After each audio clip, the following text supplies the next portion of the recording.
It's late. You've dimmed the lights. Maybe you're already lying down. Before we begin, take a moment, like subscribe, and let me know in the comments, where are you watching from? And what time is it where you are right now? That always helps me picture who you are before we break you, not kill you. No, that would be too kind. Tonight, we are not interested in death. We're interested in what comes before death. When your mind is awake, when your body still twitches, when you can feel everything. You will not be a spectator tonight. You are the accused. And you're about to discover exactly why you wouldn't survive medieval torture. You hear the knock at night. It's never good when they knock at night. You don't open the door. Not yet. You're already on the floor, frozen beside the hearth, bare feet pressed against the stone to feel if it's real. Your breath catches. Your chest tightens. You haven't done anything wrong. You swear it. But they knock again. This time, heavier. 3 fists, not 1. You could run. The back alley is open. The pigsty, low enough to leap over. But if you run, you're guilty. And if you're guilty, they won't just drag you in. They'll strip you naked in the street and take their time. So you open the door. 3 men, town guards. One of them has a woolen hood soaked in wine. He's drunk, or at least pretending to be. Another holds a long wooden stave.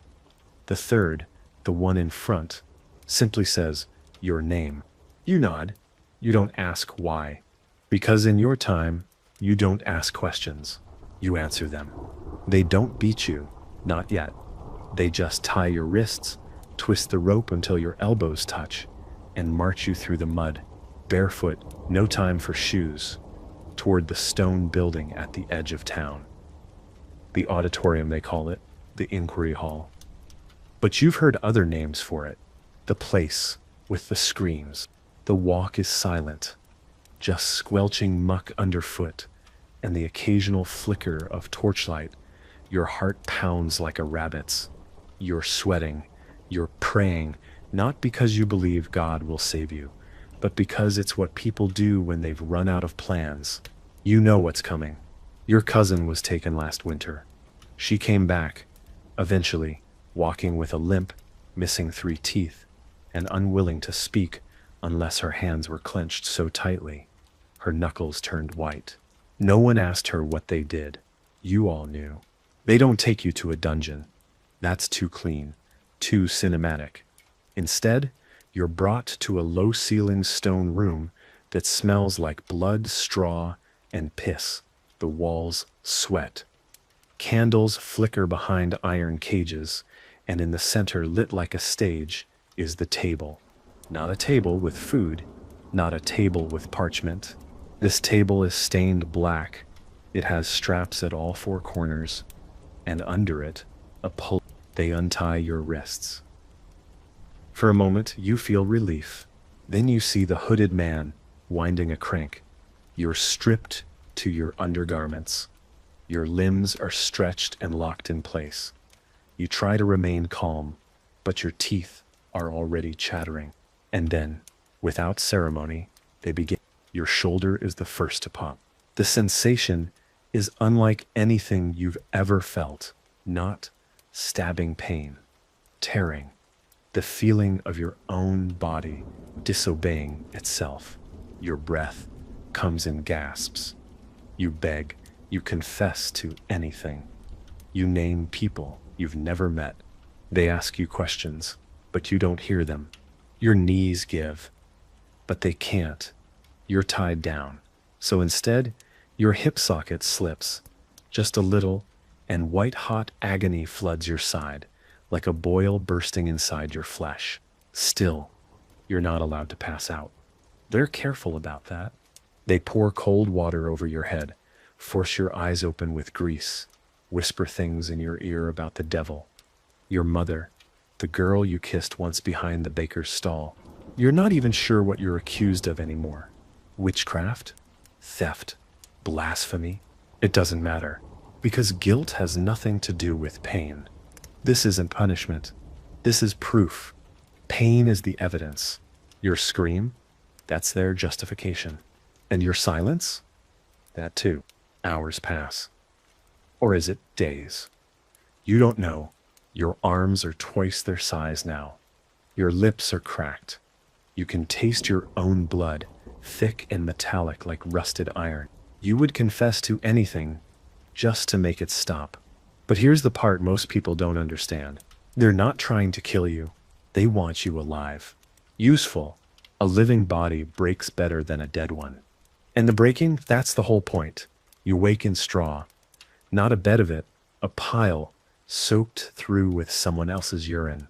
Your arms are slack, shoulders numb, lips split, breathing hurts. Every inhale scrapes like gravel down your chest. You're not in the chamber anymore. Someone dragged you to a side cell. There's no window, no light, except for the oily flicker of a dying lantern, swinging slightly from a chain overhead. You think about sitting up, but your legs don't respond. You blink and blink, willing your vision to return. One eye's swollen shut. The other stares into a haze of smoke and stone.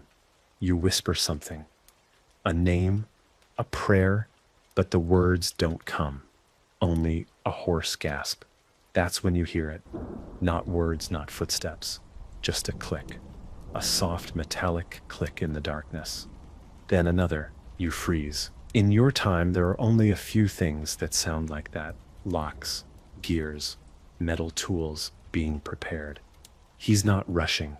He knows you hear him. That's part of it. The waiting, the dread. You think maybe this is it. The final thing. You're going to die. But then the door creaks open, and you see what's waiting. It's not death. It's worse. A wooden frame, shaped like a triangle, low to the ground and slick with dark stains. At the top, a narrow groove lined with jagged glass and broken pottery. You recognize it. The Judas cradle. A man in a leather apron beckons. You shake your head. It doesn't matter. They lift you, 2 guards, one at each arm. You don't even flinch anymore. Pain is constant now, like background noise. They don't explain anything. They don't need to. You're naked by the time they reach the device. You're trembling, not from modesty, from memory. You've heard stories. People don't walk right after this. Some don't walk at all. You're placed above it. Your legs are pulled apart. Ankles tied to weights. Your lower body begins to descend. The point presses up. You clench, scream, twist. They lower you anyway, inch by inch. Gravity does the work. It doesn't puncture, not yet. The point presses inside, but not enough to kill. Just enough to break, to tear. You're not sure when the screaming stops. Maybe your throat gives out. Maybe your mind blanks. You leave your body. That's the only way to survive it. You float above the room, watching yourself twitch and hang like meat on a hook. Hours pass. They hoist you off, not to free you, no, just to start again. They ask if you're ready to confess, but the truth is, you'd confess to being God himself, if it meant they'd stop. They come for you before dawn.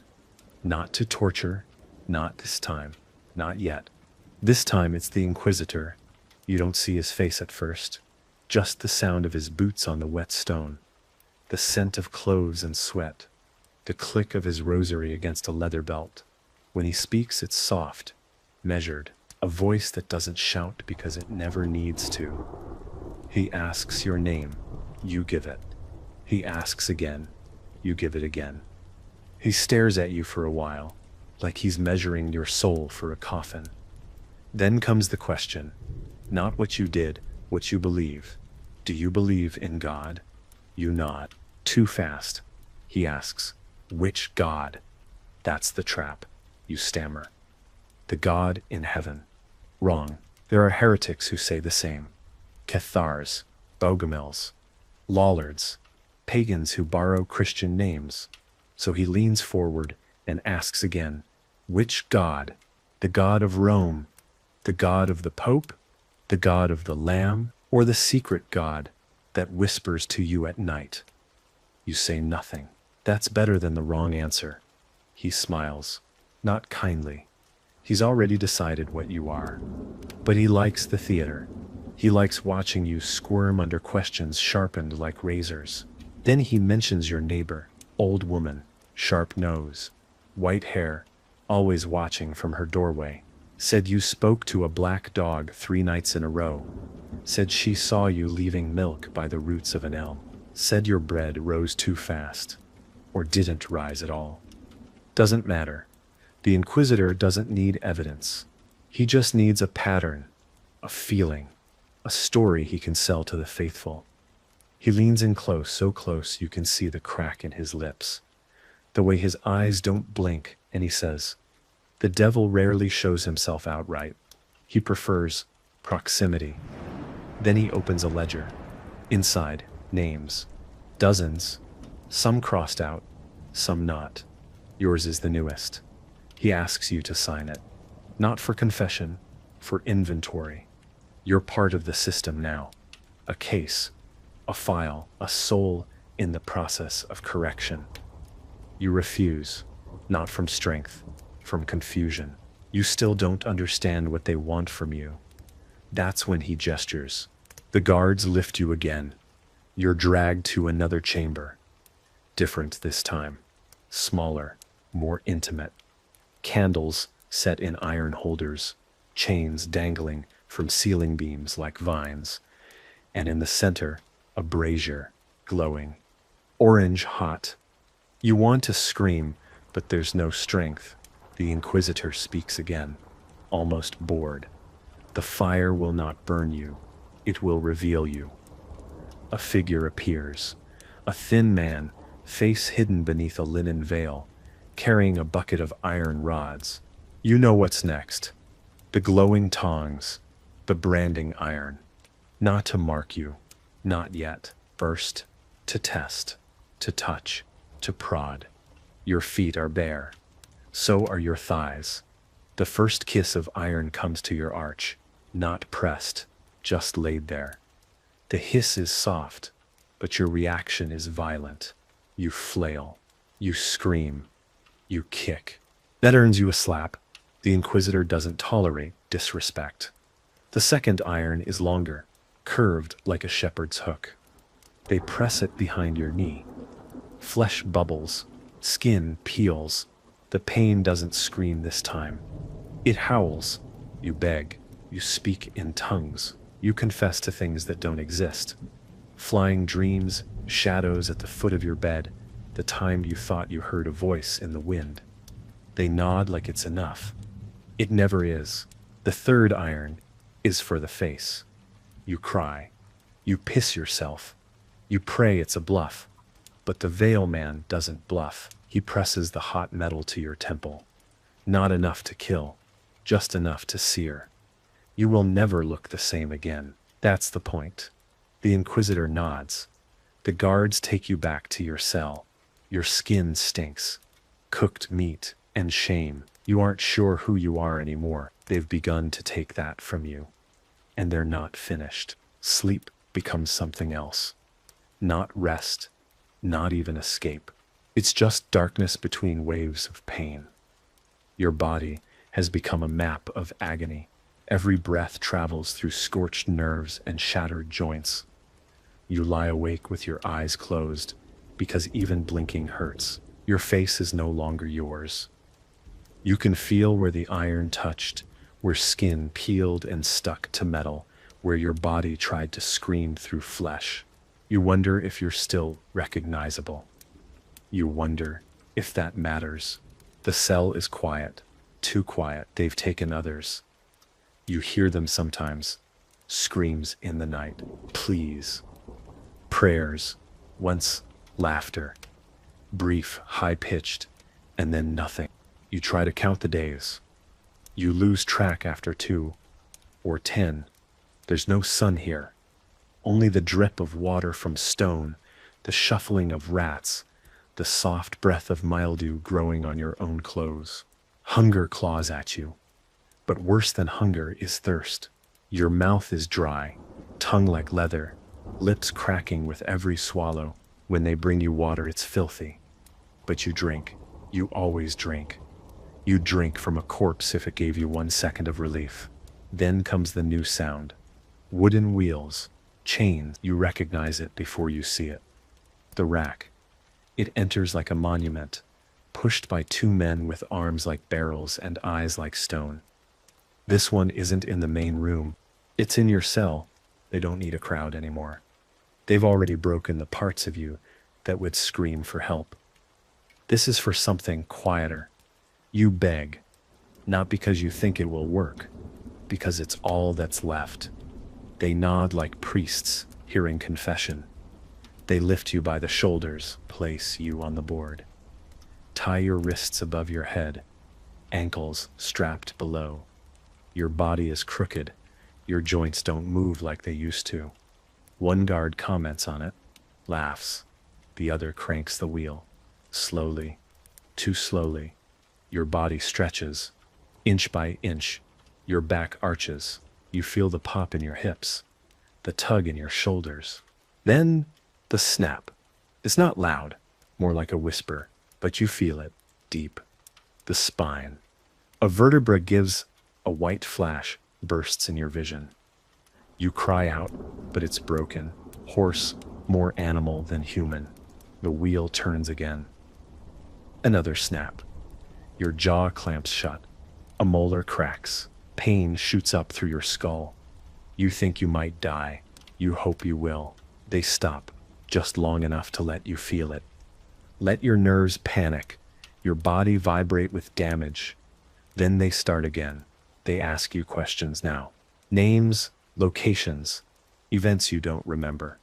Or maybe you do, and just can't say. You can't tell what's true anymore. Truth bends under pressure. You say things, anything.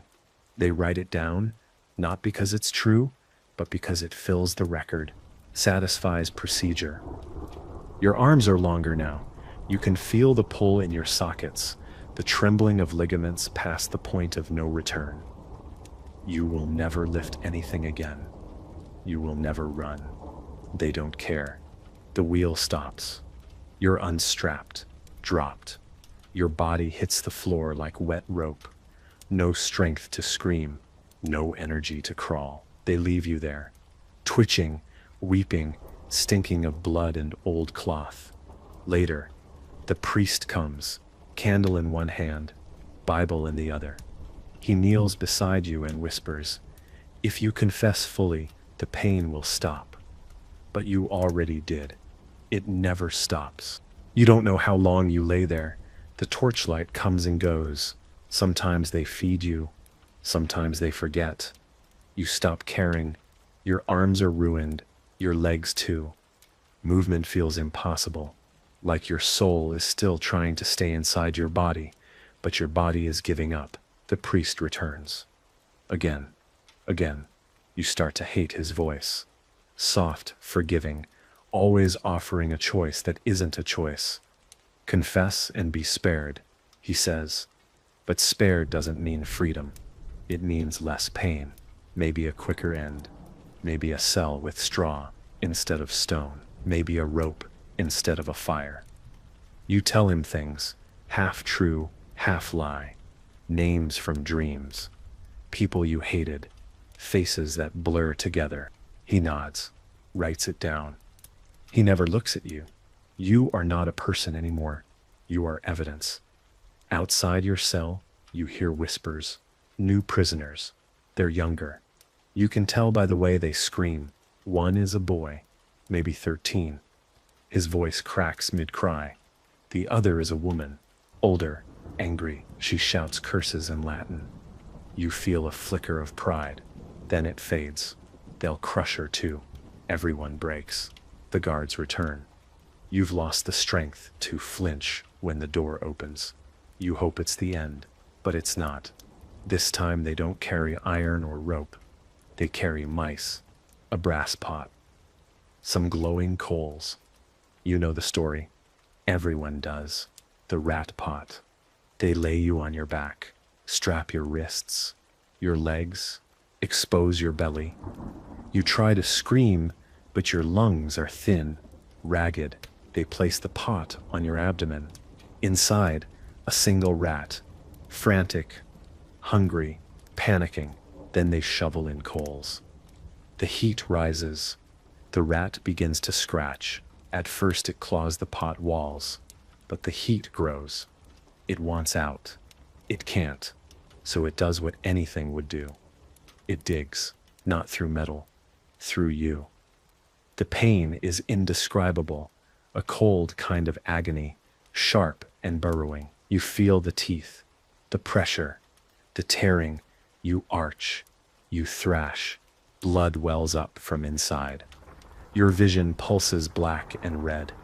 You don't remember what you say, just that you say something. They stop the rat, not out of mercy, out of efficiency. They have what they need. You're dragged back to your corner, trailing blood. The pot leaves a circular brand on your stomach, dark and blistered. Days pass, or hours. You vomit, you sleep, you twitch when shadows move across the wall. You've begun to hallucinate. You see your mother's face in the cracks. You speak to God. He doesn't answer. You ask for the devil instead. He doesn't either. No one wants you. You are beneath even them. You wake to cold water, a bucket dumped over your head. Your skin shrieks at the shock. You cry out. It hurts to cry. Everything hurts. The priest is back. So is the inquisitor. This time, they don't ask. They tell, you will confess. In public, you will wear a garment of shame. You will recite your sins. You will thank the Holy Church for your purification. You will kiss the cross. Then, maybe, they'll kill you. You not because you agree, because it's the only way forward. Your legs barely hold you. You are carried outside into daylight. You forgot how bright it was.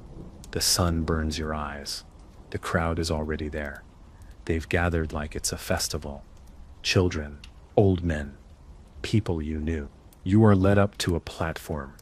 You're dressed in rags painted with flames and demons. They say it's symbolic. You look ridiculous. No one laughs. They watch in silence, curious, cold. A priest announces your sins. Some are real, most are not. Then you speak, or try to. Your voice is sand, but you say the words. You thank your torturers. You praise the holy office. You renounce the devil. You weep. They applaud. The inquisitor nods. You've done well. They bring the rope. Tie it gently around your neck. Not tight, not yet. The priest offers you a final blessing. You don't hear it. You're watching the sky. It's the last beautiful thing you'll ever see. They let you live. That's the first horror. You expected death, begged for it in your own way, but instead, they throw you back into the cell. No rope, no fire, just stone, just time. Your body is barely whole. Every movement is a gamble. You're not healed, not recovering. You're decaying, slower than a corpse. Your mouth tastes like rust. Your skin feels alien. When you blink, your eyes feel full of dust and ash. Outside, the world continues. You can hear it. Carts rolling over cobbles, distant laughter, bells tolling for mass. Life carries on. Without you, within these walls, you are nothing but a ruin. And still they're not done. They bring her in the next day. You don't see her at first. You hear her, young, not screaming, whispering, pleading, then sobbing. A girl, 15, maybe 16, the cell across from yours. You don't know her name. Doesn't matter. You hear everything. The threats, the accusations, the prayers. She still thinks they'll listen. Still thinks she can explain. You know better. You try to warn her, a whisper through the stone. But she doesn't respond. Maybe she doesn't hear. Maybe she doesn't believe you. They come for her at night. Her screams shatter whatever part of your mind was still intact. You wonder if that's why they brought her, to make sure you don't forget. The torture you survived isn't a memory now. It's a chorus. The whole prison sings with it. Iron against bone, cloth against throat, the crackle of fire, and underneath it, the voices of the broken. You stop sleeping, you can't. When you close your eyes, your mind replays the rack, the cradle, the rat. Sometimes you remember it from outside your body. Sometimes you're watching from above. But sometimes, worst of all, you remember it as someone else, as the one turning the wheel, holding the iron, smiling. Your body doesn't heal. It scars. Infections begin.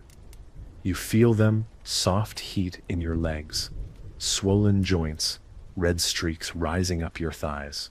You know what that means. The rot is coming. One day soon, you'll die of fever. But not yet. They give you vinegar, bread crust, something to keep you just alive enough to feel it all. You wonder if this is penance or punishment, if they think this is justice, or if justice died long ago and this is just procedure. The priests don't look at you anymore. The guards call you, you've become furniture in your own damnation. And then they bring the mirror, just once. Carried by a monk in silence, held up in front of you like a holy relic. You don't recognize what you see. Not your face, not your body. The burn has warped your features. Your eyes are swollen. One of them is milky. Your lips are cracked wide open. Your teeth, those that remain, are black at the roots. Your arms look too long. The rack did that. You're no longer a person. You're a warning, a tool, a victory. The monk takes the mirror away. Doesn't speak. You think that was your absolution, a chance to see what they made of you. After that, silence. Days pass, then weeks. No more questions, no more pain, just waiting. One night, a man visits, not a priest, not a guard, a noble, well-dressed, clean, perfumed. He stands over you and says, "They found another, a better one. You're no longer needed. You don't understand what that means." He places a coin in your hand. Why? You can't even hold it, but he says it's payment for your service, for your soul. Then he leaves. The next day, you're gone, dumped outside the city gate, wrapped in a shroud, alive, forgotten. You've forgotten your name, not because of trauma, because no one said it in weeks. It fades like smoke. People pass by your body without calling it. You lie just outside the city walls, wrapped in rags, left on a pile of refuse like a torn sack. A dog sniffs you, doesn't bite. Even it knows you're more dead than alive. Your breath rattles. The sky spins above you. You have no direction, no purpose. You are no longer accused, no longer imprisoned. You're just discarded. They didn't kill you. They unmade you. Your trial was never about guilt. It was a ritual, a sacrifice. And now that it's done, they've tossed your carcass back into the world, as if to say, this is what happens. You can't walk. Your legs respond like wet branches. So you crawl. Each movement is a scream inside your body. The joints don't fit right anymore. The muscles don't pull evenly. One arm's longer than the other. Your spine is crooked. You're a puzzle forced into the wrong shape. People see you on the road. Some look away. Some laugh. A child throws a stone. It hits your shoulder. You don't react. You don't even flinch. That part of you is gone. Eventually, someone gives you bread, not from kindness, just to make you leave. You sit under a bridge and eat it slowly, like it might vanish if you chew too fast. Rain starts. You don't move. You don't care. You're already drenched with the inside of yourself. You begin to hear things. Not voices, memories, the voice of the priest asking about demons, the inquisitor's whisper. Pain reveals truth. They echo through your skull like wind through an empty chapel. You remember what they made you say, the lies you told, the people you named. Did they suffer too? Did they die in your place? You'll never know. Maybe that's mercy. Maybe not. Your conscience is no longer whole. It's been hollowed out piece by piece until what remains is only instinct, hunger, cold, sleep. And even sleep doesn't come easily anymore. When it does, it brings dreams, and the dreams bring the rack. Weeks pass, or months. You lose track. You become one of the faceless poor. Another wraith shuffling near the edge of the market, eyes down, hands out, lips cracked open to beg. People talk around you like you're furniture. You hear things. The trial of a merchant's son, the burning of a midwife, a noble accused of heresy, quietly vanished. The machine keeps turning. The priests keep blessing it. The crowd keeps watching. No one stops it. Why would they? It's safer to look away. You would have too once. You understand now. Everyone is one accusation away from being you. Then one day, someone calls your name. You don't react at first. It doesn't register, but they repeat it. Again, a woman. You turn. Slowly. The name comes back like a jolt of heat in frozen skin. She stares at you. Her eyes widen. She covers her mouth. It's you, she said. I thought you were dead. You want to speak, but the words crack in your throat. She kneels. She takes your hand. You flinch, not from pain, from shock, from contact. She's crying. They said you were a witch. They said you confessed. You don't answer. What could you say? That it wasn't true, that it was, that it doesn't matter. The only truth that matters is the scar under your jaw. She takes you home. Not yours, hers. She feeds you, washes you, tries not to stare. You sit by her fire and listen to the wind. You don't cry. You can't. There's nothing left to release. But you feel something else. Not hope. Not peace. Just the quiet weight of survival. You lived through what should have ended you. And that, in this world, is its own kind of sentence. Still think you'd survive. The nightmares don't stop. Not even in a real bed. She gives you blankets, a fire, a roof that doesn't leak. And still, you wake soaked in sweat, gasping, clutching your chest like something's inside you trying to get out. You don't scream anymore. You've learned to keep it silent, but your body remembers. The stretching, the heat, the gnawing. You wake up with phantom pain in your legs. Your back spasms. Your jaw locks mid-sentence. She watches, helpless. She asks if you want to talk. You don't. Talking makes it real. You'd rather pretend you're just sick, just tired, not broken, not damned. You try to help around the house. You sweep, badly. You carry buckets, slowly. You tend to the garden. Your hands are weak, your balance off, but it feels good to move. She says nothing about your limp. She doesn't flinch at your scars. That makes it worse. You know she sees them. You know she's trying not to. One night, she finds you outside, sitting in the dirt with your hands shaking. You don't know why they're shaking. You're not cold. You're not crying. She sits beside you and just listens to the silence. That's the kindest thing anyone's done for you in months. Word spreads. People whisper that you're alive, that you returned, that you must have confessed, that you must have deserved it. They don't say it to your face. They don't need to. Their eyes say it for them. You're marked now, not just by the scar, but by something deeper. The stink of survival. You carry it like a plague. Even the kind ones keep their distance. You try to go to market. You feel the stares, A boy points. A mother pulls him away. You hear the word under their breath: heretic, witch, liar. You're nothing to them now but a reminder, a warning, a shadow that didn't vanish like it was supposed to. She defends you, says you're innocent, says you were framed, but her voice doesn't carry far. The priests don't speak of you. They don't need to. Your silence is the message. Your body is proof. Confession is inevitable. They don't want martyrs. They want examples.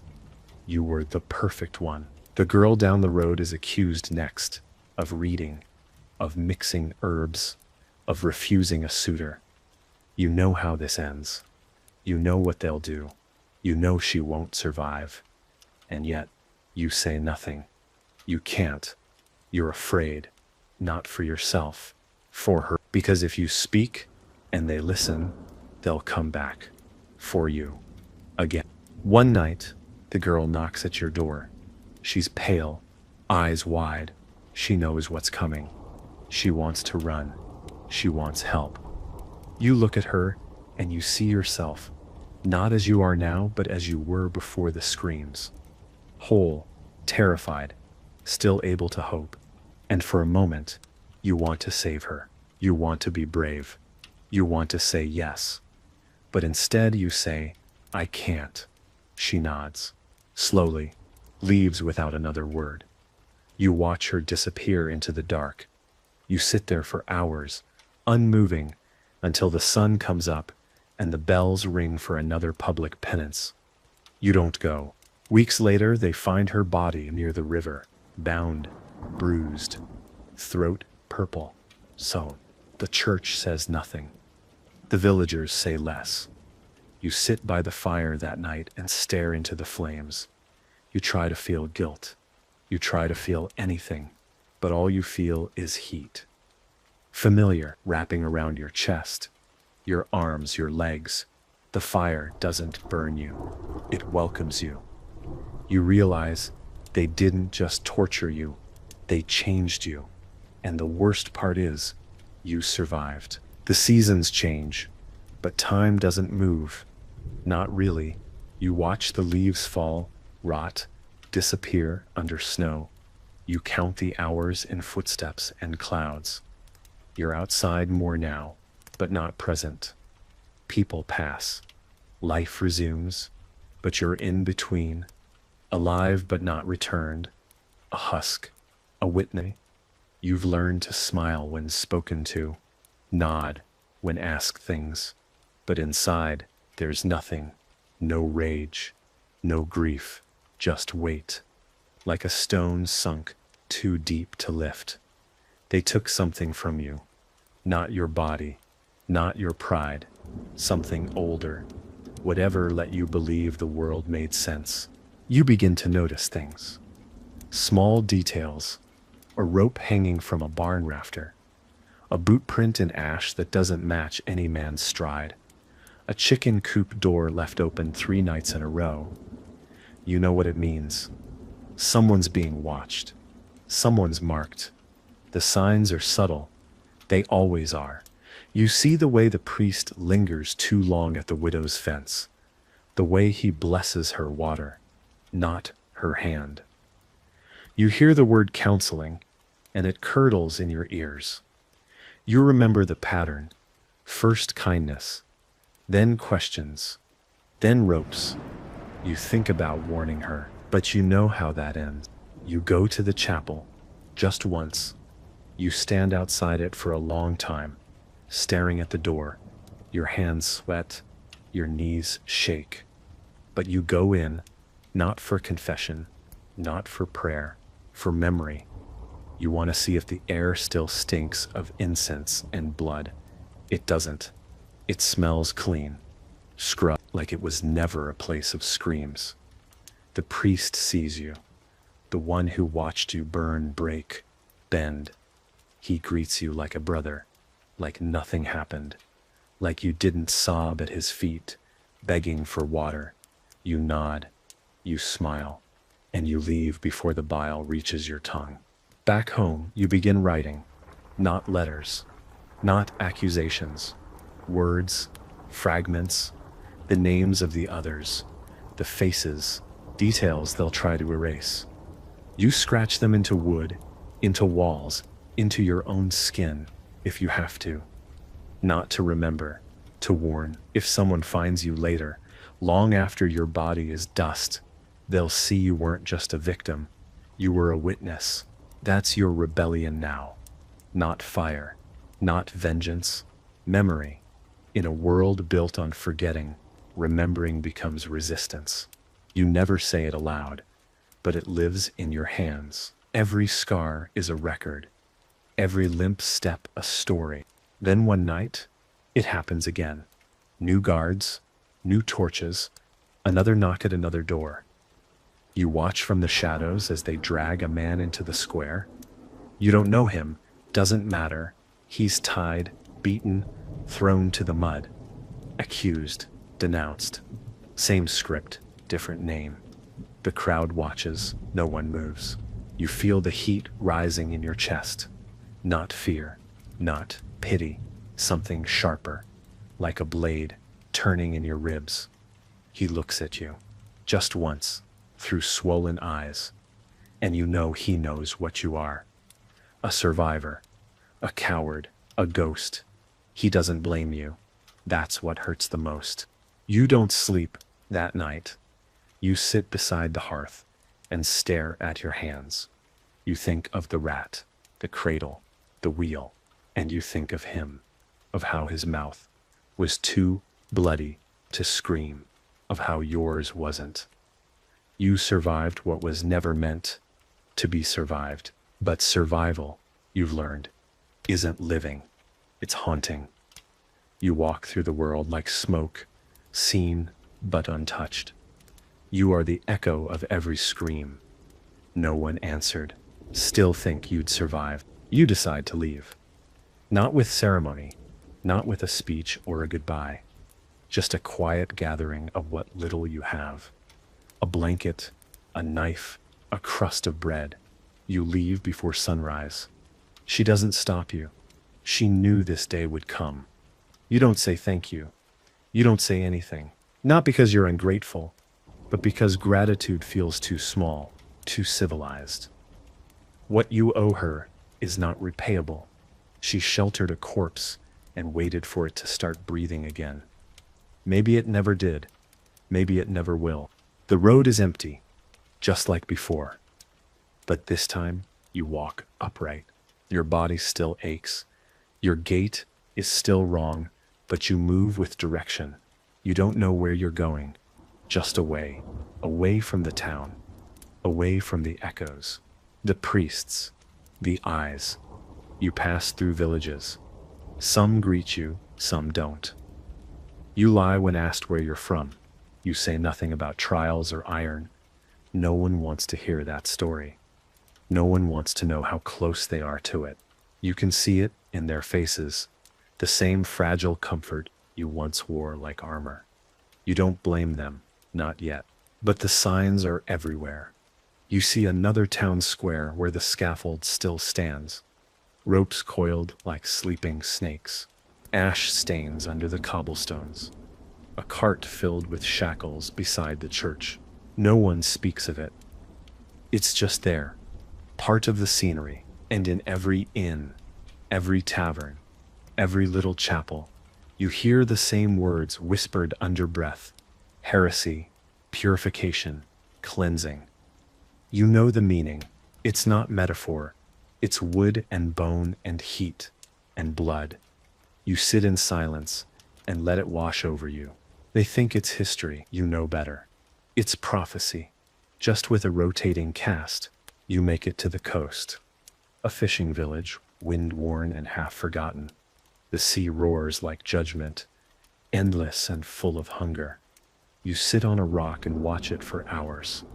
You think about what it would feel like to walk into it, let it take you. Not out of despair, out of exhaustion, but you don't. Not because you're afraid, because you're not done. You know what's waiting inland, the next village, the next name, the next pyre. You know what's growing inside the walls of every parish. It's not faith, it's control, and it feeds on silence. The kind you know too well. You begin to speak, quietly, in corners, by fires, in kitchens where the shutters are drawn. You tell some of your story, not all, just enough. You say what happens when accusation becomes ritual, when punishment becomes ceremony, when confession is forced and mercy is measured in pain. Some listen, some don't. A few laugh, a few weep. But the story plants itself like a seed. And sometimes, later, you hear it retold, wrong, reshaped, dramatized, but still alive. That's enough. Stories are dangerous. You've learned that. So now, you use yours like a blade. Slowly, quietly, deeply. You're not healed. You never will be. The damage isn't just on your body. It's under your fingernails, behind your eyes, inside your bones. But you're no longer hiding. You're not silent. You carry what they gave you. The scars, the limp, the ghost of your own scream, and you let it become warning. You tell them, this is what they do. This is how it ends. This is what survival costs. You start to find others, not many, but enough. People who flinch the same way you do when a door slams. People who speak in fragments, who carry their left arm too carefully, who never look priests in the eye. Some wear gloves even in summer. Some drink until the world stops spinning. You recognize them by the quiet. Survivors don't shout. They listen. They wait. They know what it means to lose your voice and be forced to scream anyway. They gather in corners, in barns and cold stone rooms where the rats are fatter than the children. And there, in the dark, they speak. They don't call it rebellion. That word is too clean, too proud. This isn't war. It's a witness. They write what happened. They draw it. They mark the names of the accused in chalk on cellar walls. They map the sound of the rack's creak, the number of turns it takes to dislocate an elbow. They describe the look a man gives just before he breaks. You see yourself in those stories, not always literally, but in the shape of the silence between them. The truth they can't say, but still carry. You add your own, not everything, just the part that still burns when you sleep. One man, older than you, has no tongue. They took it for blasphemy.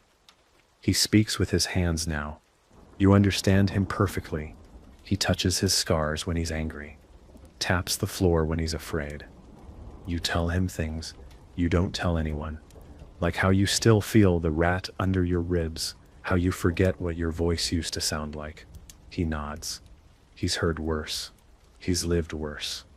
You ask him once if he ever thinks about revenge. He shakes his head, then signs. I think about prevention. It sticks with you. Revenge is just another scream. Prevention is silence broken on purpose. But even silence has a price. One night, the barn where you meet burns.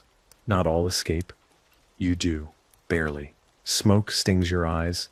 You cough black for hours. You don't know who betrayed you. Doesn't matter. You scatter, regroup in a town 3 days away. Smaller, poorer, meaner. You start over. New faces, new stories, same work. You whisper truth into hungry ears and hope it sticks. You're not trying to save the world. You're trying to save one person from becoming what you are. Sometimes it feels like enough. Sometimes it doesn't.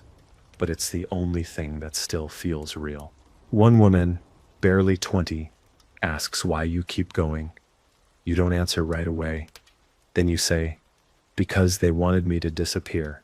She nods. She doesn't ask more. She knows. You watch her take her place beside the fire. Tell her story. She's nervous. Her voice shakes. But she says it anyway. That's how it spreads. Not through armies. Not through banners. but through testimony, the kind that leaves bruises, the kind that shivers when spoken, the kind that refuses to go quietly. You sit in the back and listen. For once, you don't feel alone. There are nights when you still wake up choking, when the smell of heated iron comes back, when your body clenches before your mind remembers where you are. But they pass. Not quickly, not fully, but they pass. You breathe, you sit up, you drink water, you speak a name, sometimes your own, just to hear it out loud, and you go back to sleep. Not because you're safe, but because you've decided that being afraid won't be the last thing they did to you. You hear rumors, whispers riding carts, tucked into bread loaves, murmured between doorways. A bishop has been arrested, a torturer found dead, face crushed, tongue removed. Somewhere, an inquisition chamber burned to the ground. You don't believe all of it. Hope makes fools of people, but some of it, some is true.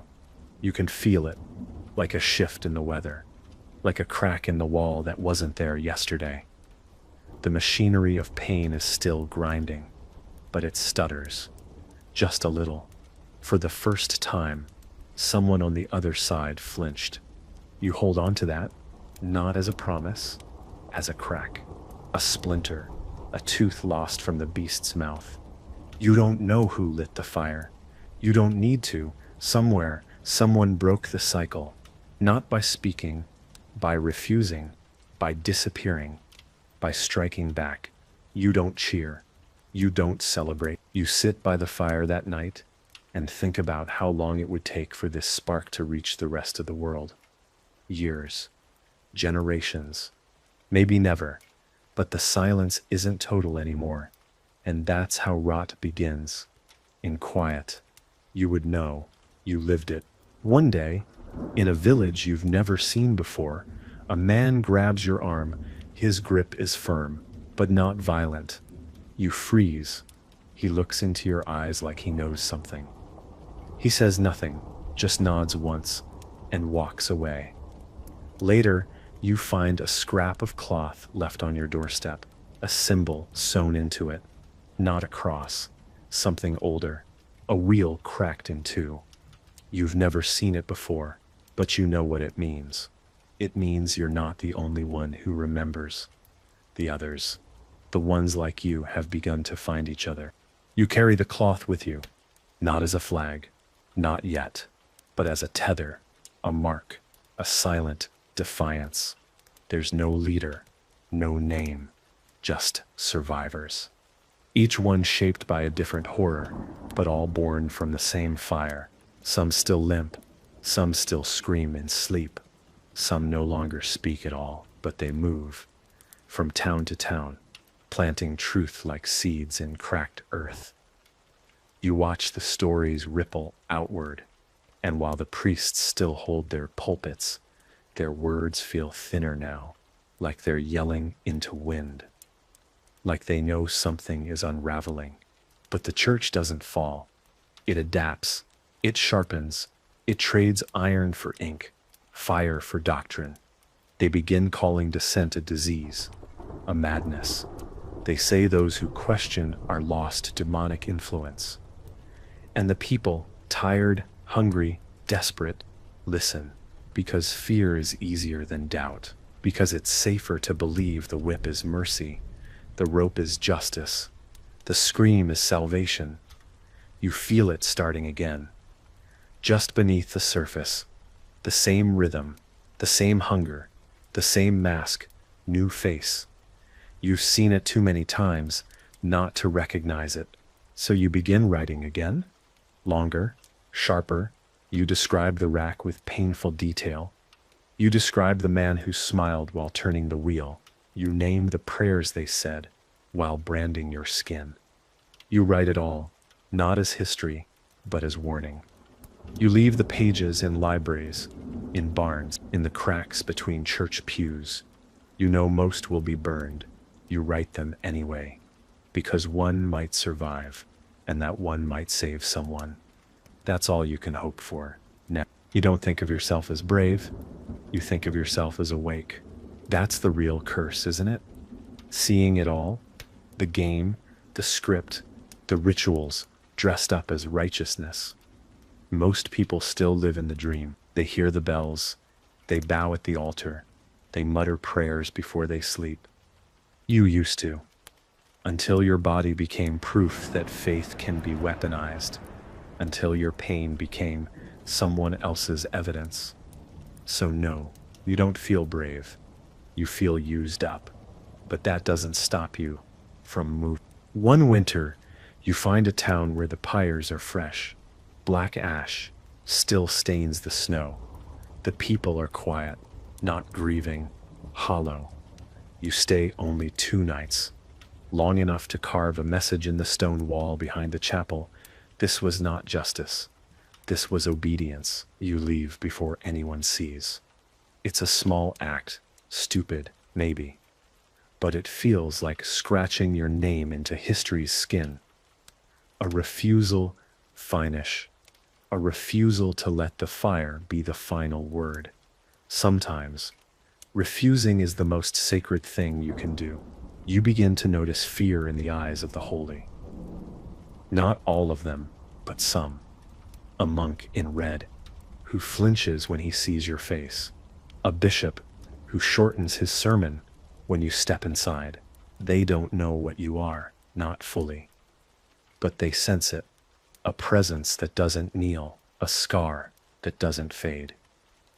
You represent everything they swore could be purified, and yet you remain. That contradiction terrifies them. You learn to use it. Your silence becomes a blade, your limp a sermon, your breath a heresy in motion. You meet a woman in the highlands, no name, no past. She keeps a ledger of the dead, dozens of names, places, dates, buried under code. She's been tracking the Inquisition's movements. She knows which towns are next.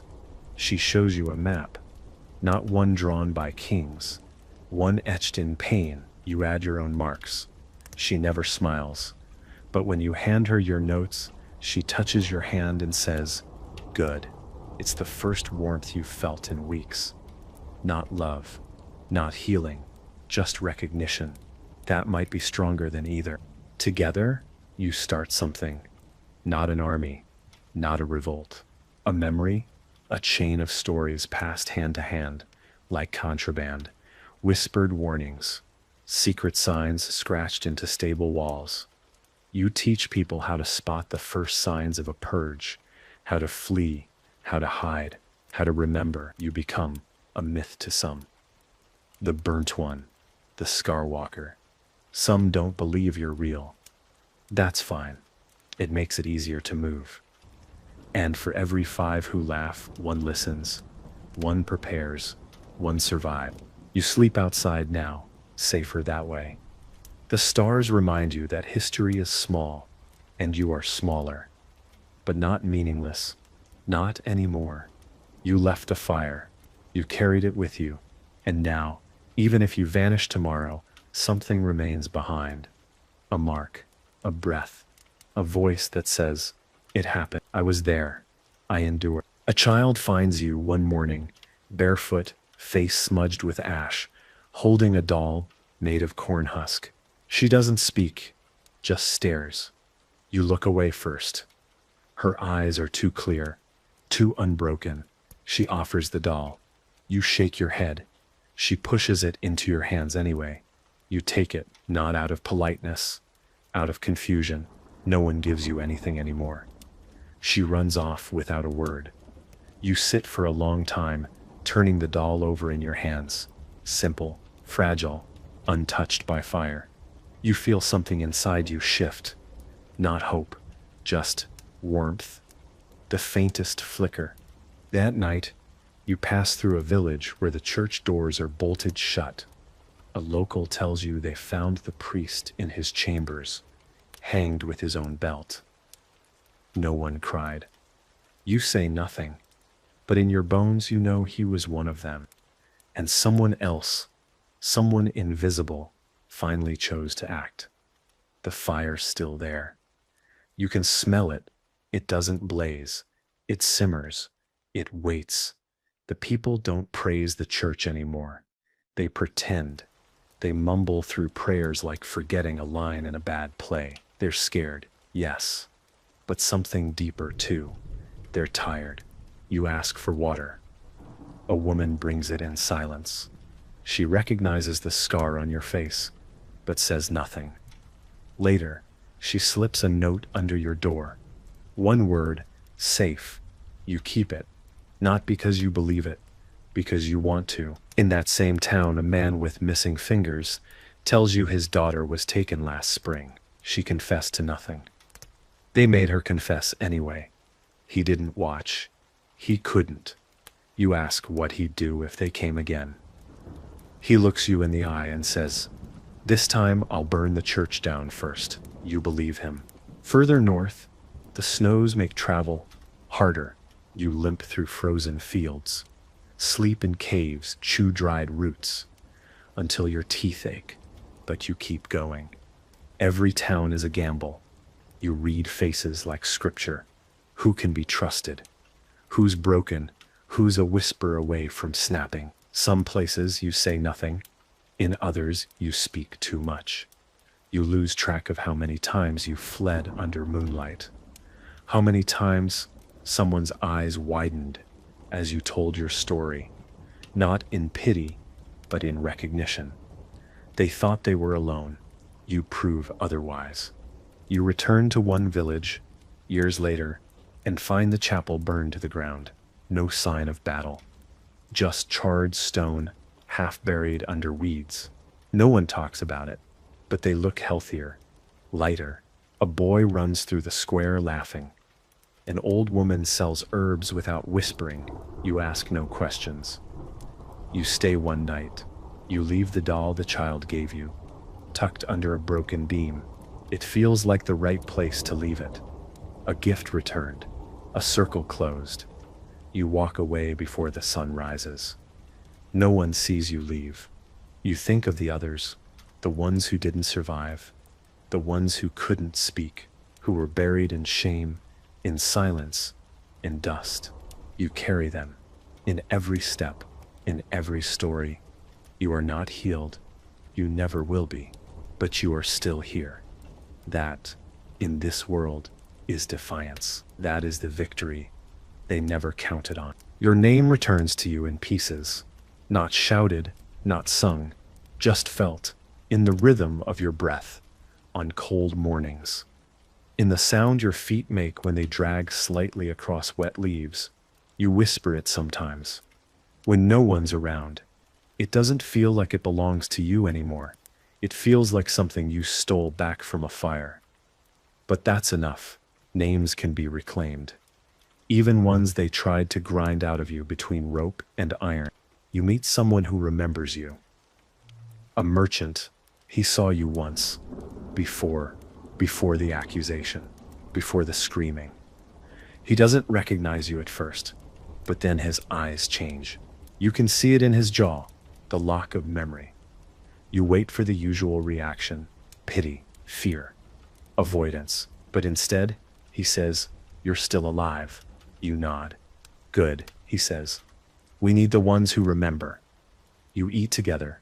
You don't talk much, but when he leaves, he slips you a coin with a carved line through the center. You've seen that symbol before. You keep it. In another town, a woman stands trial for speaking too loudly about the bishop's taxes. They don't call it blasphemy.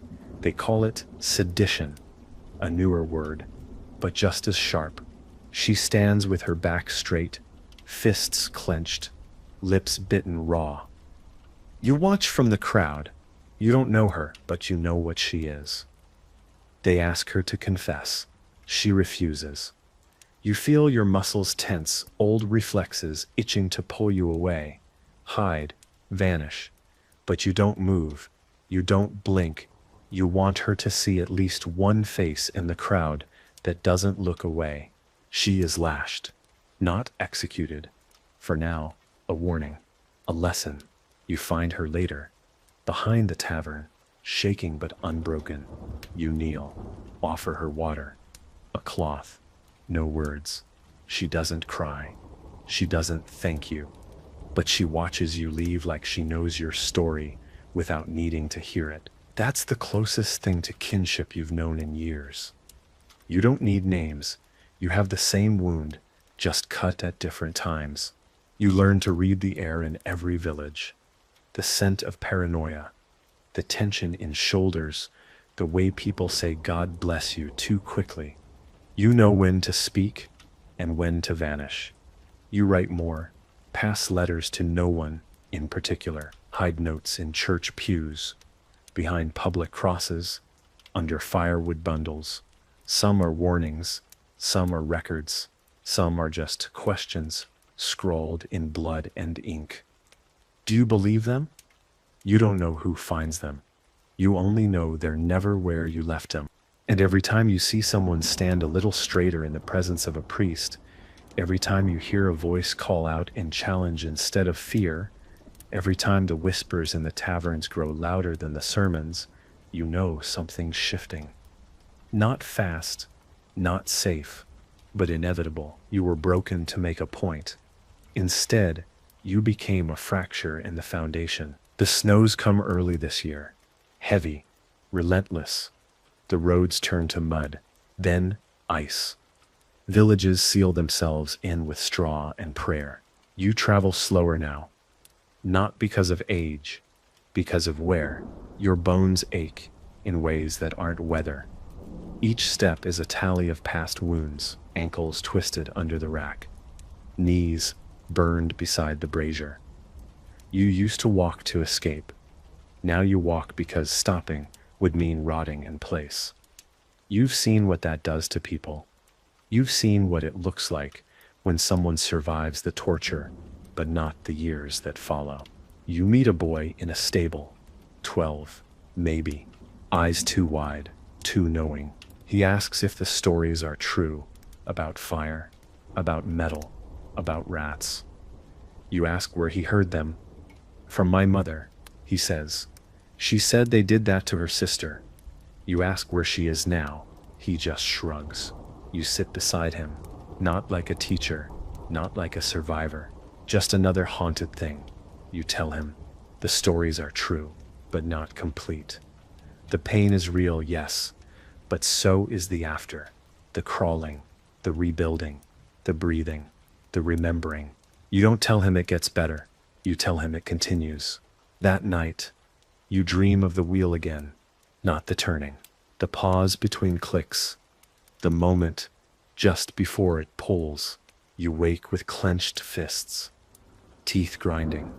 You try to breathe it out, but the dream doesn't leave. It stays like smoke in your lungs. You know why it came. You stayed too long in this village. You let someone see you. You've broken your own rule. You pack your things by candlelight. No sound but your own breath and the creak of worn leather straps. You don't say goodbye. You never do. But as you pass the chapel, you stop. Something feels wrong. The door is open. It's never open this late. You step inside, slowly. No sound, just the cold. And then you see it, carved into the altar. Your name, not your real one, the one they gave you. Witch, blasphemer, liar. You stare at it for a long time. Not out of fear, out of recognition. They know you're here, or someone like you. You don't run, you walk, slowly, dignified. Because running is what they expect, and you are not what they expect. So you make a choice.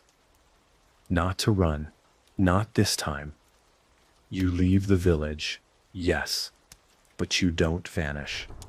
You go to the next town, and the next, and everywhere you go, you say the name carved into the altar. You say it out loud. You say it like it's yours, and when someone flinches, when someone lowers their eyes, you know you're not the only one still carrying the fire. Outside, the snow has covered your tracks. You move through the dark like breath. You think about how easily it could all repeat, how little it takes to start the machine again. One sermon, one name, one scream. You wonder if it ever stopped, or if it just went quiet while it changed clothes. The faces are different now, yes, but the silence is familiar. The way people look at the ground when questioned, the way they nod too quickly, the way fear is folded into prayer like salt into bread. You've seen this before, you lived it. The body heals strangely, not in straight lines, not with closure. The burns don't vanish, they just stop hurting. The joints don't reset, they shift until the pain dulls into habit. The mind, though, that never heals in full. It adapts, builds new rooms, locks old ones. But sometimes, the doors swing open at the wrong moment. A word, a smell, a sound. And suddenly, you're back on the table, screaming with a mouth too dry to bleed. You don't fight it anymore, you ride it, like a storm, like a memory with teeth.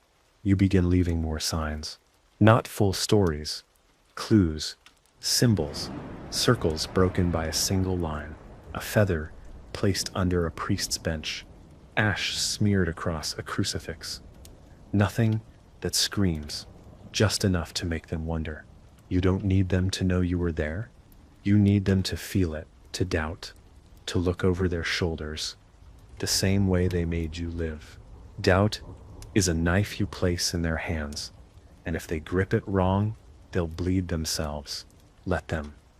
Let it spread.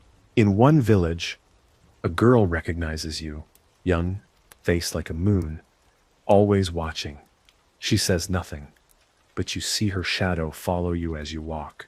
The next day, she leaves a bundle by your door. Food, cloth, herbs for pain. Inside is a drawing, a figure wrapped in smoke, holding a torch. At the bottom, I know who you are. Thank you. You burn the note, not out of fear, out of protection. But you keep the drawing folded tight in your boot, where it touches your ankle like a secret promise. You never see her again. You keep moving, not because you must, but because you can.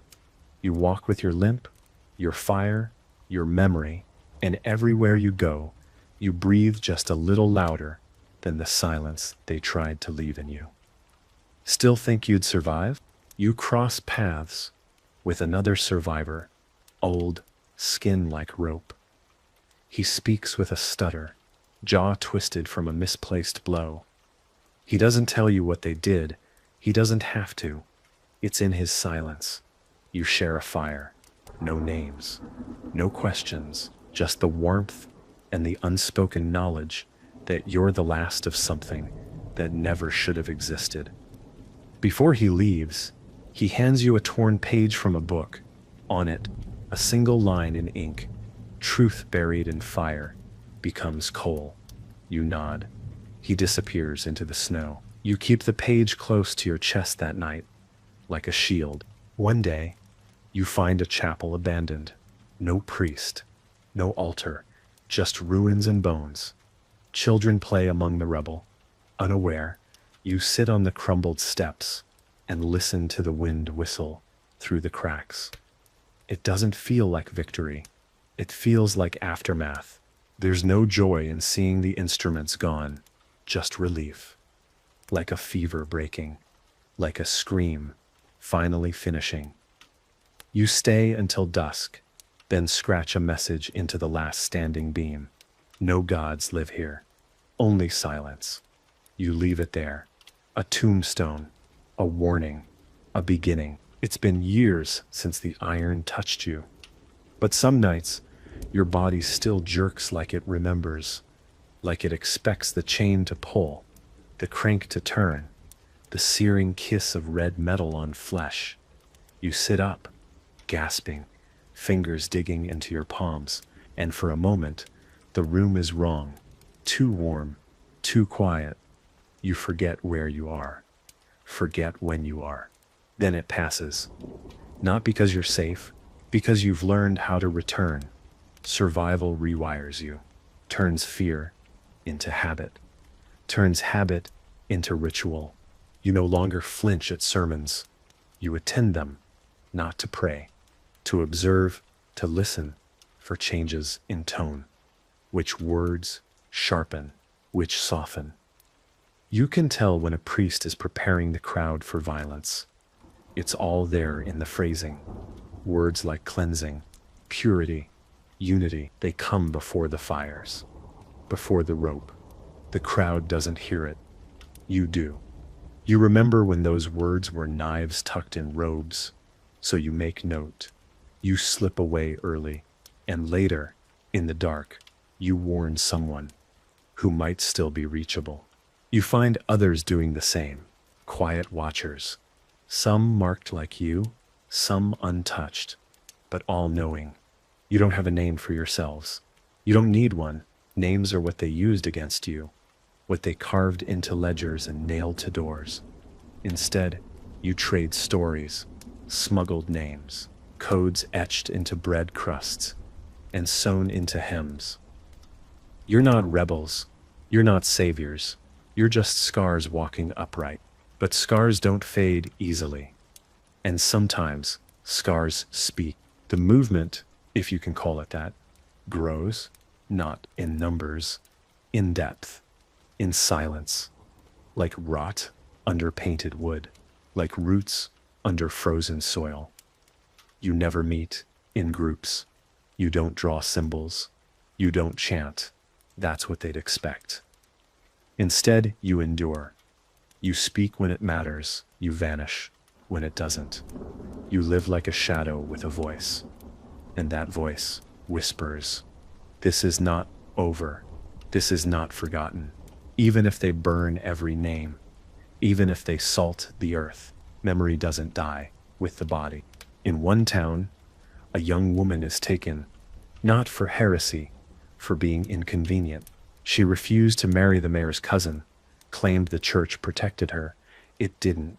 You find her weeks later, released, bruised but breathing. She stares at you like a dog waiting to be struck. You don't touch her, just kneel. Say 3 words. "I believe you." That's all. That's what no one gave you. She doesn't cry. She just breathes. You stay nearby for days. She doesn't ask you to. You just are. Sometimes you wonder what they'd do if they saw you now. The inquisitors, the guards, the men who smiled while you screamed. Would they feel guilt? Doubt? Would they look away? You doubt it. Most would still justify it, still hide behind robes and rituals. But maybe one, just one, would hear your voice and remember what it broke to silence you. That would be enough. The older you get, the quieter you become. Not out of fear, out of precision. You learn that every word has weight, and you've carried enough. So when you speak now, people listen.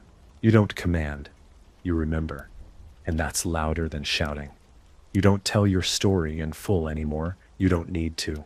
People have filled in the blanks.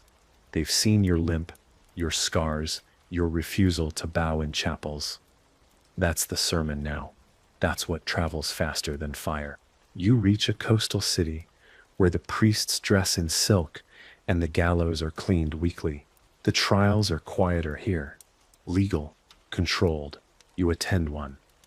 A young man, eyes hollow, accused of falsifying scripture. You can tell he doesn't understand the game.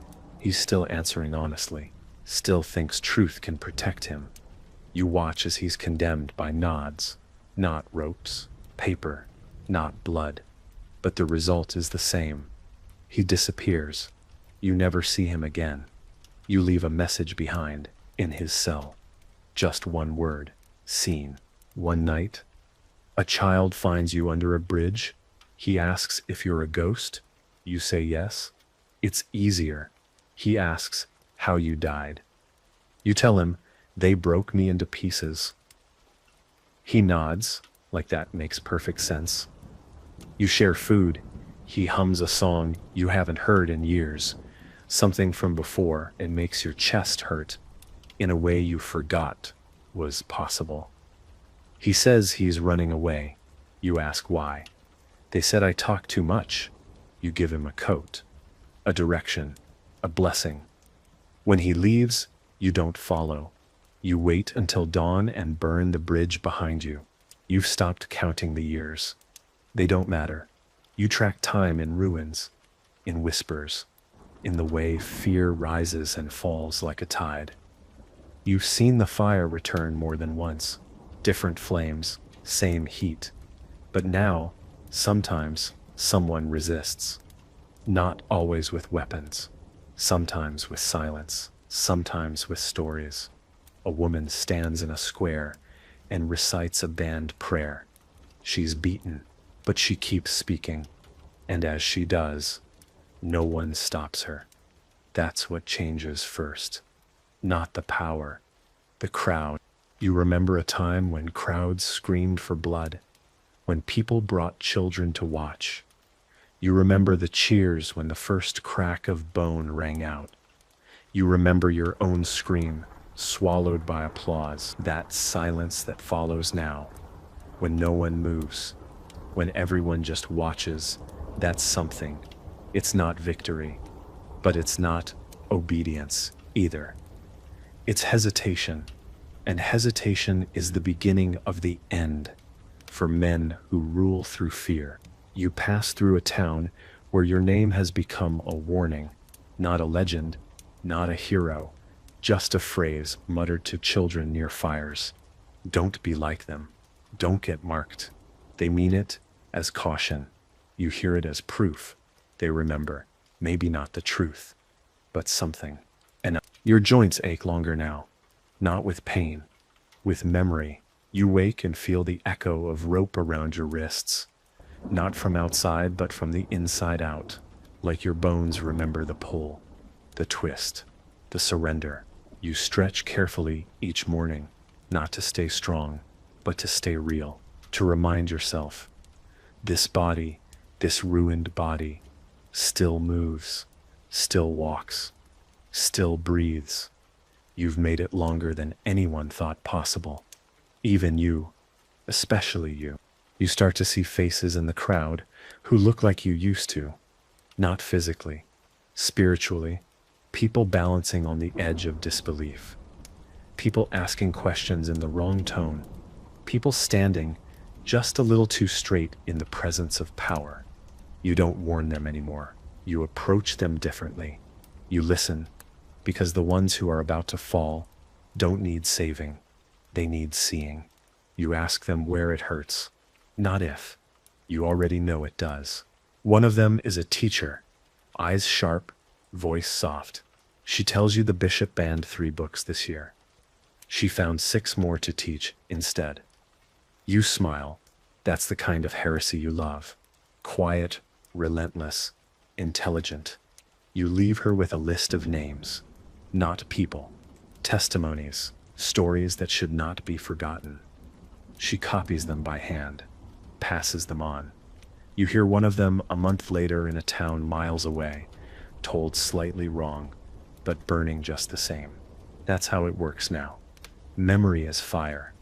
You carry the spark, others spread it. You revisit the place it happened, the original place. Stone, half swallowed by vines, the table gone, the chain rusted through. It's not sacred. It's not cursed. It's empty. Just a room where pain happened once, and then again, and then again. You sit there for hours, not in mourning, in recognition. You touch the wall where your blood once ran. It's cold, dry, but your fingertips remember the heat. You place a single nail on the floor, a gift, a warning, a relic. Then you leave. And as you walk into the next town, hood drawn, breath white in the air, someone leans close and whispers, "You were right. You don't turn. You don't smile. You just nod. Slow, steady, and keep walking." You don't cry. That part of you is long dead. But you feel something like silence, shaped like peace. Not comfort, just completion. The past can't be undone, but it can be outlived. That's what survival is. Not healing, not triumph, just continuation, breath after breath, step after step, a refusal so quiet it sounds like endurance. You're not chasing justice anymore. You gave that up long ago when you realized justice was a word carved by the same hands that held the iron. You're chasing something else now, something smaller, sharper. You're chasing memory, not to relive, to make sure what happened to you, what's still happening to others, doesn't dissolve into rumor or get rewritten into righteousness. You've seen it before, the rewriting, the priests calling torture penance, the crowds calling screams cleansing. You refuse to let it become holy. A merchant tells you of a priest who disappeared in the night. No blood, no fire, just gone. You say nothing. You know the pattern. Survivors rarely take revenge, but sometimes someone else does. Maybe a brother, a daughter, a stranger who saw too much. You don't celebrate, you don't mourn, you just keep walking. Because it was never about punishment. It was about stopping the next one. You've spent years dragging names back into the light. Not to destroy them, just to mark them. So no one forgets what they did with their robes and rings and God's permission. You sleep under bridges now, less often. Doors open more easily. Some towns have changed. You notice it in how women speak, in how old men hesitate before blessing their food, in the way children don't immediately flinch when a stranger asks a question. It's not safety. Not yet. But it's friction. The machine no longer spins freely. There's grit in the gears, and you helped put it there. One whispered story at a time. You keep a journal now, a new one. The last was full. This one is not for names. It's for moments. A smile from someone who used to tremble. A prayer said, without fear. A child who says they want to be a healer, not a priest. Small things, insignificant to most, but to you they're tremors before a quake. You never thought you'd live to see even this. You thought your story would end in a ditch, in smoke, in silence. You were wrong. Sometimes survival is the story. One night, a girl asks if you're a hero. You almost laugh. Instead, you say, no, I'm just someone they didn't finish. She looks confused. You don't explain. There's no way to describe what it means to live half dead for years, dragging your own name behind you like a chain. But you place your hand on her shoulder and say, you don't need to be a hero. You just need to keep going. That, you've learned, is enough.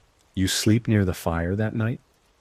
The warmth doesn't reach the scars, but it doesn't need to. You've carried your cold long enough that it's part of you now. You don't dream, you just rest. And when the morning comes, you rise without groaning, without flinching, without fear. Still think you'd survive? You've started teaching people how to vanish. Not in the magical sense, in the practical.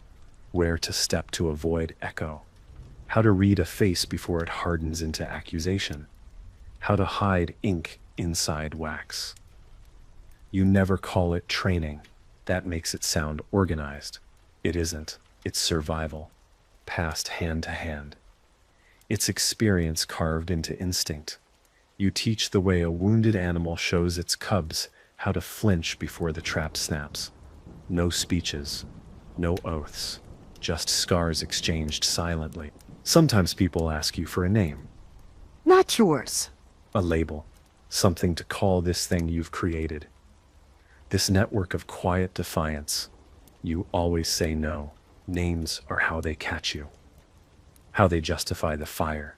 Movements can be burned, but echoes can't. So you don't give them a flag. You give them tools, words, signals, a gesture that means not safe, a knot that means already gone. The tools spread faster than fire. That's the only thing you've ever wanted. A woman shows you a page she copied from your journal when you thought lost. It's not word for word, but it carries the tone, the rhythm, the ache. She says she reads it before sleeping, and again when she wakes. You don't know what to say. You're not used to being seen like that. Not as warning, but as wisdom. You touch the page gently. It smells like smoke and ink. It's been read 100 times. That's more permanence than any monument. You nod. She understands. The cities are slower to change. Power sticks to stone. But even there, you see small shifts. Guards who look bored instead of cruel. Priests who speak more about love than fear, or at least pretend to. People have started questioning out loud. Not often, not publicly, but enough. The silence is cracking, and every crack is a chance to breathe. You know it won't last. These things come in waves, but you also know how to swim now, and better, how to teach others.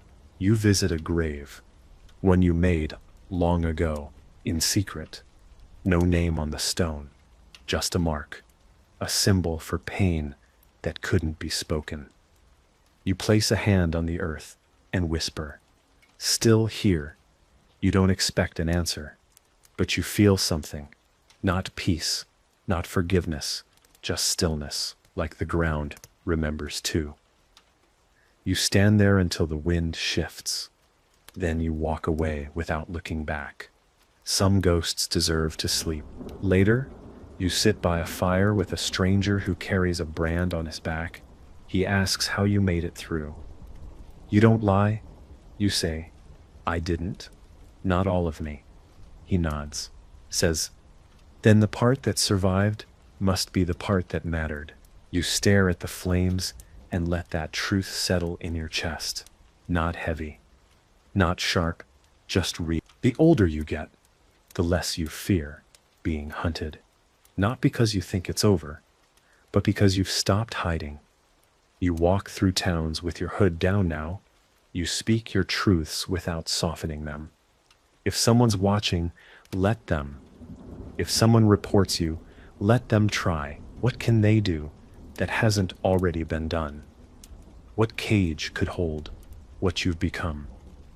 You're not the victim they hoped you'd stay. You're the memory they tried to kill, walking, speaking, refusing to fade. One town posts your face on a board. A sketch, crude. You stand in front of it for hours, watching people walk by. Some glance, some avoid it. One man spits on the wood. You never learn who put it there or why, but the next day, it's gone. Not torn down, taken. You smile, just barely. You know what that means. Someone, somewhere, is tired of forgetting, tired of pretending the rope wasn't real, tired of kneeling under hands that call themselves holy while they close around your throat. You hear of a priest who fled in the night, another who stood in the pulpit and wept. You don't know the details. You don't need to. These are the sounds of a machine breaking under its own weight. Shame is louder than sermons when it finally surfaces. You wonder if any of them remember your face, your screams, your silence. You wonder if they wake in cold sweats, remembering the smell of your flesh under iron, or if they've rewritten it, made themselves saviors. It doesn't matter. You remember. That's enough. There's a village where people gather every year to share names, not just of survivors, of the lost. Those who never made it out, they write them on stones, place them in a circle. No fire, no prayers, just presence. You attend, once, say nothing, watch everything. A child lights a candle and says, "This is for the one who didn't scream." You feel your ribs tighten. That could have been you, was you, might still be. But here, that silence isn't failure, it's honor. You leave them with a story, not about your torture, not about your escape, about the time a rat in a cage chewed through you. And you learned that survival doesn't always look like winning. Sometimes it just looks like not dying. The villagers listen. No one flinches. When it's over, someone hands you a piece of cloth with the same broken circle symbol stitched in red. You nod. They nod. Nothing else needs saying. And then you move on. Not because you're running, because you're carrying something. Still, always. A truth that must be spoken in places that have gone too long without hearing it. A memory that has outlived the fire. You walk like a scar across the map. Not healed, not healing, but here, it's raining when you reach the capital. Not a village, not a town, a city with towers and bells that echo over stone streets too clean to remember what blood smells like. You walk slow. The guards don't stop you. You're no one to them, just another old body limping through a crowd that doesn't look twice. But you see everything. The way the priests carry their books tighter. The way the statues are polished, but the eyes behind them are restless. You've entered the mouth of the beast, and you don't even need to knock. It's been waiting for you. You don't come here to strike. You come to whisper, to leave marks. You visit the cathedrals. You leave notes beneath pews. You speak softly to scribes, to servants, to children sweeping the steps. You tell them stories, not of fire, but of what came after, of what they tried to bury. Not every ear listens, but the right ones do. And every whisper plants something. Doubt, disgust, defiance. It doesn't take much, just a crack, just a pause. You know how faith collapses, not in explosions, in silence that grows too large to ignore. You walk into a library and leave a copy of your journal hidden behind a volume of sermons. Not the original. That's buried somewhere safe. But this one is close enough. You wrote it by firelight, with fingers that no longer hold steady. The ink runs in places, but the words are clear. You know someone will find it. Maybe today, maybe years from now. And when they do, they'll read what you lived, what was done, what was survived. That's all you've ever wanted, for the truth to have its turn. On your last night in the city, you stand in the central square, the same kind of square where you once screamed, where people like you were silenced while crowds clapped. No one notices you now, just another figure in the fog. You look up at the cathedral. You remember the prayers they made. You say with blood in your mouth. You whisper them back now. Warped, ruined, yours. And for the first time in decades, you don't feel like prey. You feel like proof. You were meant to vanish. You didn't. And as you walk into the mist, cloak heavy with rain, you feel your body begin to slow. Not out of fear, not from age, but from weight. The weight of a life carried through fire and silence and ash, and still moving, still walking, still here. You leave before the sun rises. No fanfare, no final blow, just footsteps. Behind you, the city remains. Tall, cold, cracked in places no one can see yet. But the cracks are spreading. You've seen it before. You've made them before.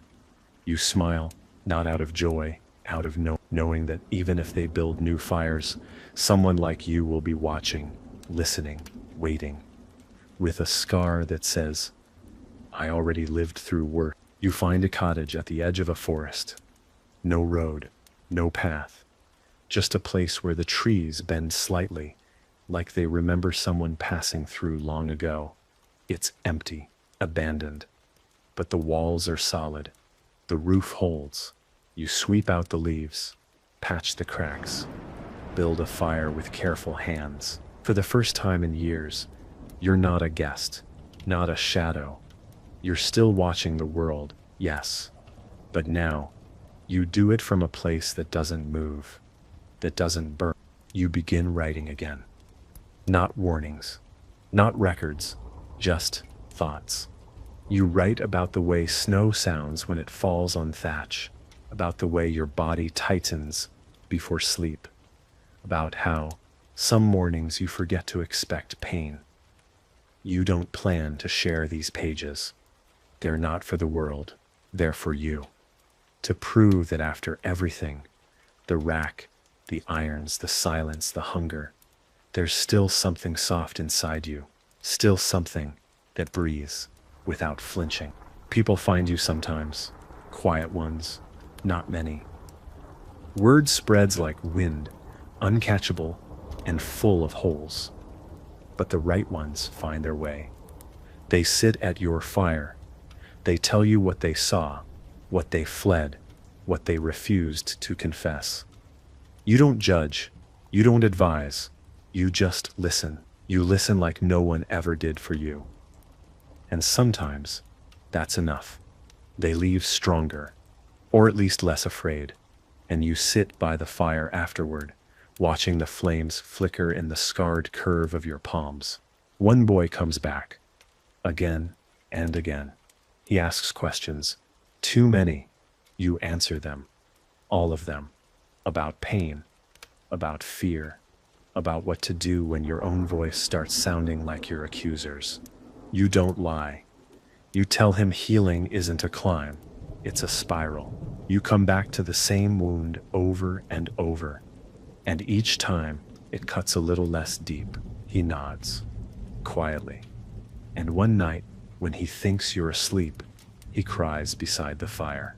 You don't interrupt. That's part of it. You give him the last of your old writings, the ones you once buried, the ones you thought too raw, too ruined. You tell him to keep them safe, to copy them if he must, to burn them only if there's no other way. He asks why you're trusting him. You say, because someone trusted me when they shouldn't have, and I survived. He holds the pages like they're gold. You don't tell him they're just paper and blood and memory. You let him believe they're sacred, because maybe, in a way, they are. That night, the wind howls, the trees bend, but the roof holds, the fire burns, and you sleep with your hand resting lightly over the place where your ribs still ache. Not from a wound, from memory, a reminder. You didn't win, but you weren't destroyed. You didn't escape, but you weren't erased. You lived. And in this world, that's the loudest defiance of all. The boy leaves before dawn, doesn't wake you, doesn't need to. You hear his footsteps on the frost, the careful way he latches the door behind him. He's not running, he's carrying your words, your scars, your silence that learn to speak. You sit by the fire and don't move for a long time. Just breathe, slow, deep. You wonder if that's what legacy really is. Not fame, not monuments, just survival passed forward, unbroken. The snow comes heavy that year. You're alone again, but not like before. It's not the hollow silence of forgetting. It's the earned quiet of someone who no longer owes the world their breath. You spend your days gathering wood, stitching pages, listening to the wind whistle through the trees like it's reading from the book of everything you survived. And you let it. You let the world speak back for once. You don't need to fill the space anymore. One day, a woman arrives at your door. Older, weathered, her hands bear the ink stains of a writer, but her eyes hold something harder, the same steel you carried in your worst years. She says nothing at first, just places a small bundle on the table. A copy of your journal, rebound, recopied, read by too many to count. You pick it up, and your hand shakes. She watches. They're listening, she says. Not all, not enough, but some. You don't cry. You just nod. The world outside still burns. Somewhere, someone is still being accused. Someone else is still being silenced. But here, in this cold, quiet corner, there's warmth. Not enough to fix anything, but enough to keep the breath steady, enough to make space for others. That's what you've built. Not a rebellion, not a doctrine, just a shelter for memory, for pain, for the possibility that the next person might not have to endure it alone. She stays the night. You don't ask her story. You don't need to. The way she moves, the way she flinches when the fire snaps, it's all there. She's been through it. Her scars aren't visible, but they shape the way she sits, the way she watches the door, even when it's shut.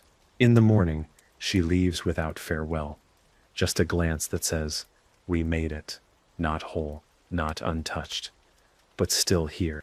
You watch the forest shift with the seasons, snow to thaw, thaw to bloom.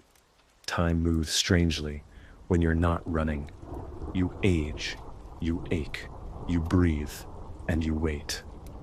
Not for death, for someone else to knock, someone who needs the truth, raw and alive, handed to them like flint. You stop counting seasons, not out of forgetfulness, out of freedom. The cold comes, and you welcome it. The thaw returns, and you don't brace for pain. You move through it all like a tree that's grown around its damage. Scarred, yes, but rooted. You don't flinch when the wind rises anymore. You just listen. Sometimes you think the wind remembers too, carries pieces of your breath from places you thought you left behind.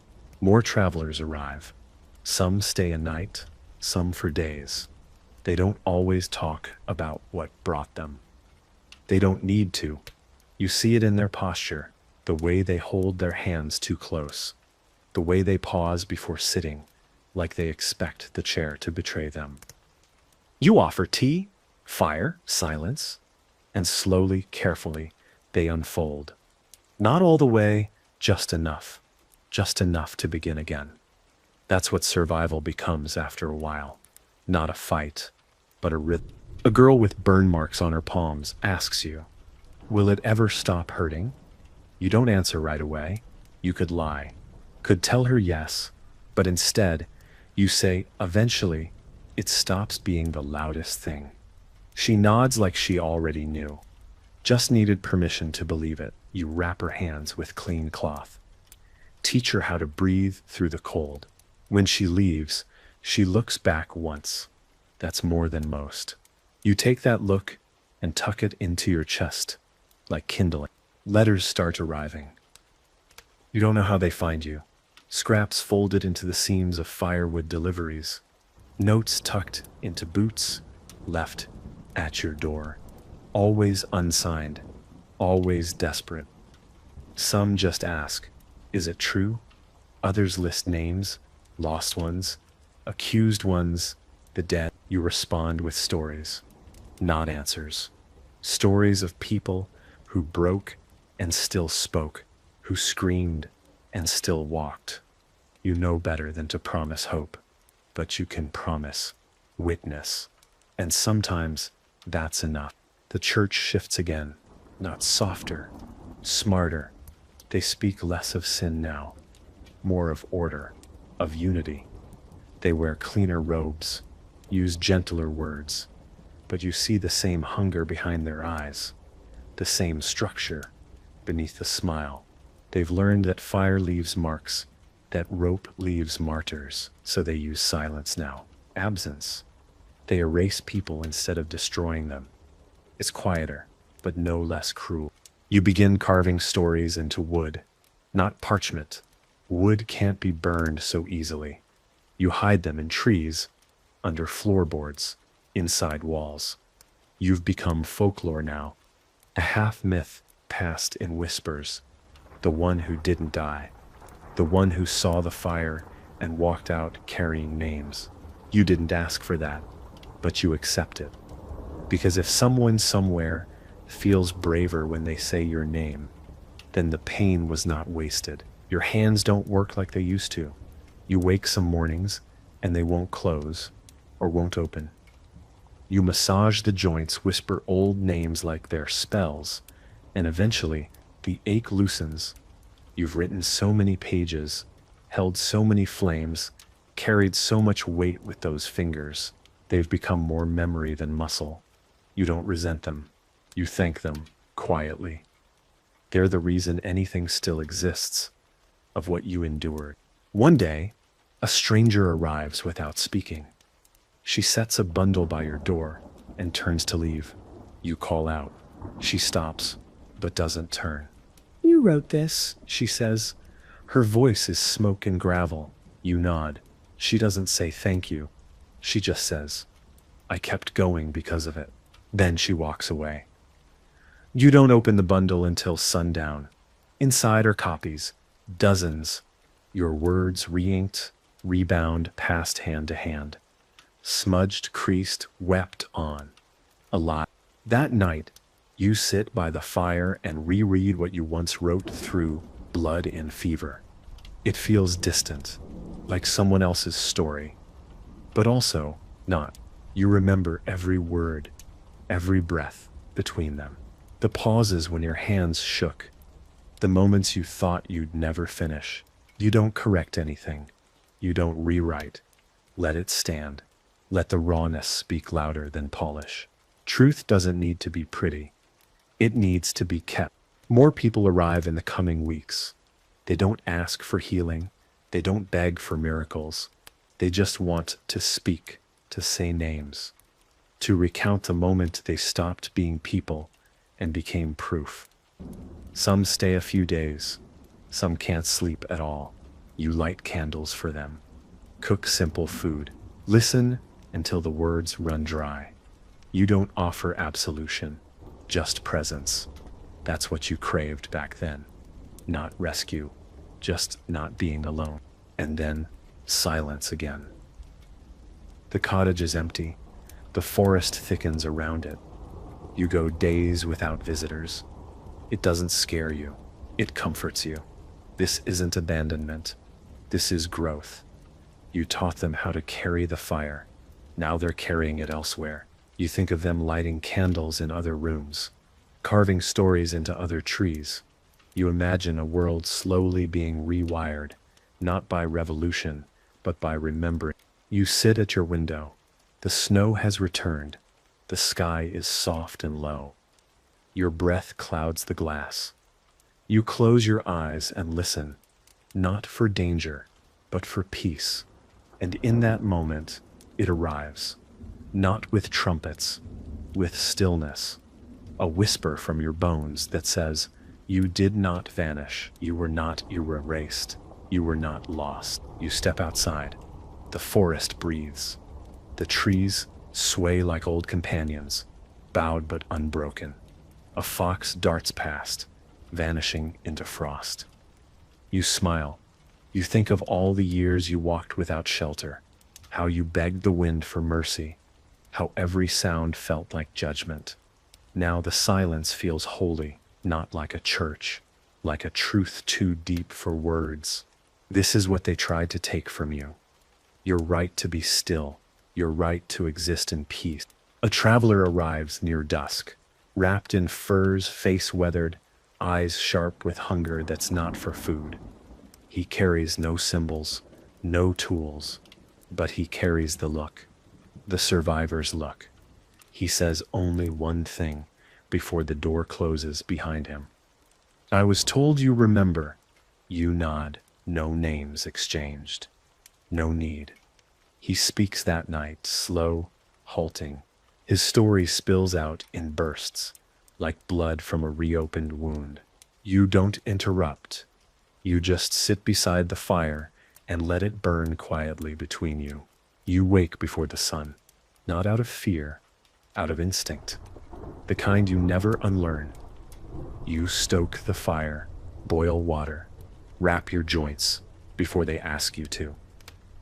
Every motion slow, deliberate. Your body is a ledger now. Every crack and scar a record of what was done and what you refused to let end you. You no longer flinch at your reflection. The face looking back is worn, half shadow, half smoke, but it's yours, and you've earned every line of it. He stays 3 days, never asks what happened to you. That's the mark of someone who's lived it. They know the story is written in posture, not paragraphs. When he leaves a pouch of ash behind. You don't ask what it came from. You just press it into the earth. The ground accepts it like it's taken ash before, like it remembers every name they tried to turn to smoke. You say nothing. You don't have to. The forest listens. You spend more time carving now. Symbols, warnings, names. Some real, some invented, so no one forgets there are always more than we know. You don't write for history. History belongs to the victors. You write for the haunted, the hidden, the half-dead, who still wake up breathing. Your words are not scripture. They are scars passed forward, lessons etched in the grain of old wood. One day, someone will find them and feel less alone. That's all you ever wanted. The fire crackles behind you. You close your eyes and hear not screams, but breath, not chains, but wind, not verdicts, but memory, steady and quiet, and sharp as a blade. You are not healed, but you are whole in your ruin. And as the night wraps itself around your home like an old cloak, you whisper the same question you've asked since the beginning. Not to yourself, but to the world. You feel it coming. Not death. Closure. Not the kind written in books or spoken from pulpits, but the quiet kind. The kind that settles in your bones like warmth after a storm. You've lived so long in aftermath that you almost forgot how endings feel. But this is not an end in fire or chains. This is the end they never imagined for you, still breathing, still speaking, still whole enough to remember. You sit at the edge of the woods one morning, watching frost melt into earth. The light hits just right, and for a second, it looks like the trees are weeping. You smile, not because it's beautiful, because it means the world still moves. The same world that tried to grind you down into silence is still turning, still unfolding, still echoing your breath through the air like it matters. And it does. It always did. A young woman arrives as the sky begins to snow. She carries nothing but a knife and a story. She speaks quickly, afraid that if she stops, she'll lose the courage to go on. You recognize the shape of her wounds, the way her hands tremble when she hides them in her sleeves. She asks what she should do now. You say, "Speak." She asks if that's enough. You say, "It has to be." And she speaks, and the silence breaks around her like glass. You give her your last copy, not of the journal, of the memory, a carved tablet, words etched with care into oak, sealed with wax and ash. She doesn't understand its value, not yet, but she takes it like it's something sacred. And maybe it is. She leaves before the dawn, never saying goodbye. That's how you know it meant something. When they leave without looking back, it means they're finally facing forward. You sit by the hearth one final time. The fire dances low. The shadows reach for the walls, not with menace, with memory. You think of everyone, the ones who screamed beside you, the ones who broke before you, the ones who didn't survive. You speak their names into the flame, one by one, slowly, until you reach your own. You say it softly, like a confession, like a release. You are no longer hiding from it. You are no longer afraid of what it means. Outside, snow falls in silence. Inside, you close your eyes. Your breath slows, but doesn't stop. You have more time, not much, but enough. Enough to know that your life, your pain, your voice became something larger than the machine that tried to crush it. You weren't erased. You weren't reformed. You were remembered. And as the last ember glows warm against the dark, your story ends the way it never was supposed to, in peace. Still think you'd survive?